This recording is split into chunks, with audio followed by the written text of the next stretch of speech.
A few bad actors are really leveraging the BRICS aspect of this, but the reality is that Donald Trump stated in the context of why he was putting these tariffs on Brazil is because of the witch hunt on his buddy, Jair Bolsonaro.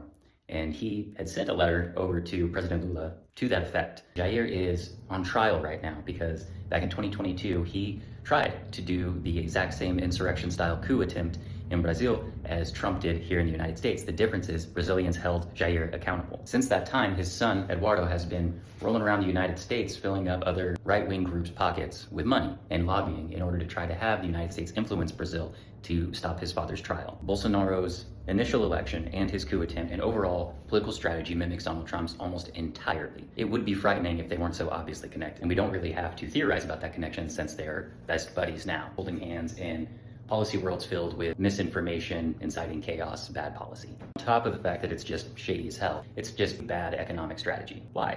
If you've seen news on this, then you've seen that we have a trade surplus with Brazil, but that's not what I'm talking about. I'm talking about the fact that we import products from Brazil that are damn near impossible to import from anywhere else. We still import a lot from Brazil, and that includes things like oil and beef, which of course we have some supply nationally as well. The point is these aren't niche luxuries, these core supply chains that we are now involving in this really irresponsible international trade strategy. Replacing them isn't easy and it's certainly not cheap. What do we export to Brazil that they can't get from China or India for the most part? Very little. iPhones are already insanely expensive, about double the price as they are in the United States down in Brazil, and they have access to technological markets that we do not because of restrictions against China. So who exactly does this hurt? Not them. I think many people picture Brazil the wrong way. They are a very advanced society, not that I think we should be the ones to judge who is and who isn't, and they're laid out very similarly to the United States in terms of the bulk of the inland is farmland. A lot of people don't realize that our nations are the exact same size pretty much.